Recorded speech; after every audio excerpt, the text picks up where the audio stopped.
Okay students, यहाँ मेरी video stop हो गई थी। मैंने आपको बताया था कि आपने जो है ईस्ट को ऑब्ज़र्व किया होगा कि जब ईस्ट जो है हमारी, जैसे ही हम ईस्ट के अंदर शुगर, वाटर और ईस्ट को ऐड करते हैं तो ईस्ट क्या को जब हम गर्म करते हैं उस पानी को, तो ईस्ट क्या होती है, थोड़ा सा बॉईल रहती है तो फूल जाती है। ठीक है, तो इसने क्या किया पॉस्चर ने कि ईस्ट को जो है वो इस तरह की बॉटल में डाल के थोड़ा हीट कर लिया, और इसका जो ट्यूब है, जो इसका फ्लास्क है, उसके आप ये टनल देख रहे हैं, ये राउंड में आ रहा है। इस तरह को जो है वो ईस्ट को बॉईल करके इसने जो है वो छोड़ दिया। ठीक है, अब क्या हुआ, कुछ घंटों के बाद क्या हुआ, जब इसने ऑब्ज़र्व किया तो इसमें कोई माइक्रो ऑर्गेनिज़म जो है वो इस बॉटल में यहाँ तक नहीं पहुँचा। एयर जो है वो यहीं आकर स्टक हो गई, माइक्रो ऑर्गेनिज़म यहीं आकर रुक गए, यानी आगे जो टर्निंग है उससे एयर नहीं पहुँच पाई। तो ये जो अंदर मटीरियल था ये क्या रहा, सेफ़ रहा। 48 आवर्स तक इसमें कोई मैगॉट्स, कोई फ्लाइज जो है वो अपीयर नहीं हुई। ठीक है, तो अब क्या इसका रीज़न समझ में आया कि पॉस्चर ने ये बताया कि अगर हम किसी चीज़ की केयर करें और उसको सही तरह से कवर करके रखें या उसको ख्याल करें कि उसमें एयर ना जाए, तो उसमें कोई माइक्रो ऑर्गेनिज़म डेवलप नहीं होता। यानी जो कॉन्सेप्ट था एबायोजेनेसिस का, नीदम के एक्सपेरिमेंट से जो उभरा था, वो कॉन्सेप्ट क्या हो गया, गलत हो गया। और दोबारा जो है वो ये कॉन्सेप्ट हो गया कि भाई लिविंग ऑर्गेनिज़म जो हैं वो अपने ही टाइप के लिविंग ऑर्गेनिज़म से डेवलप होते हैं, और बायोजेनेसिस का कॉन्सेप्ट जो है वो बिल्कुल क्लियर है।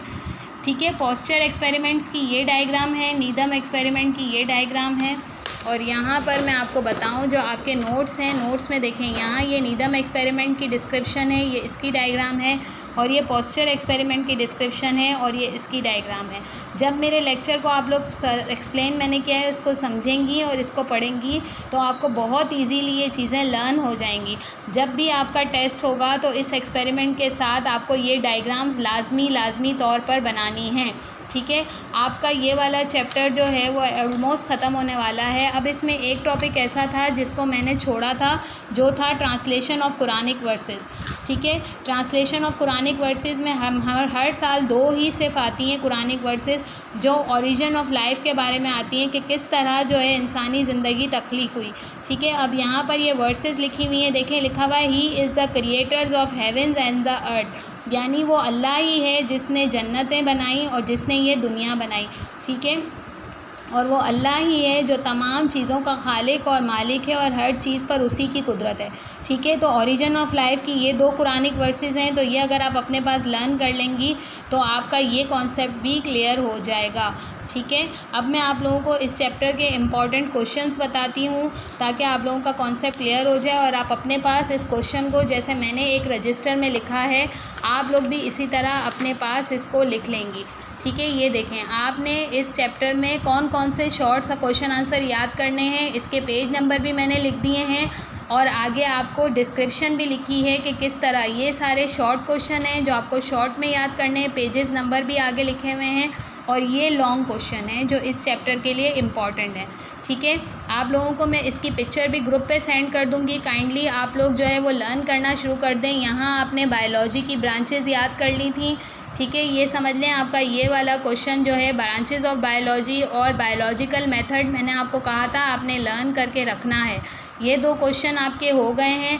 अब आपका होमवर्क इस वीक का ये है कि आप हाइपोथेसिस और थ्योरी का जो डिफरेंस मैंने अभी एक्सप्लेन किया है आप वो लर्न करेंगी। ठीक है, कंट्रीब्यूशन ऑफ मुस्लिम साइंटिस्ट, मैंने आपसे कहा था कि मुस्लिम और बायोलॉजिकल साइंटिस्ट कोई भी 3 जो है इनके बारे में नोट्स में लिखा हुआ है पेज नंबर 5 पे, आप कोई भी 3 साइंटिस्ट जो आपको इजी लगते हैं आप वो याद कर लें। और एक दफ़ा मैंने कहा था हर साइंटिस्ट की कंट्रीब्यूशन आपने पढ़नी है ताकि आपको पता चले कि किस साइंटिस्ट ने क्या काम किया है, तो जब ये MCQs की फॉर्म में आएगा तो आप इजीली कर सकें।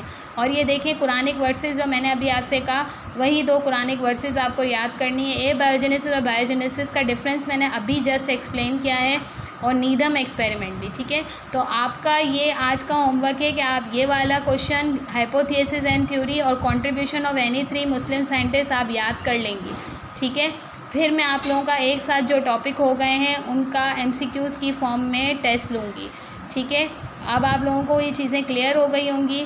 ठीक है, अपना बहुत ख्याल रखिएगा, और अगर कोई भी क्वेश्चन, कोई क्वेरी हो आप मुझे पूछ सकते हैं। ओके जी, अल्लाह हाफ़िज़।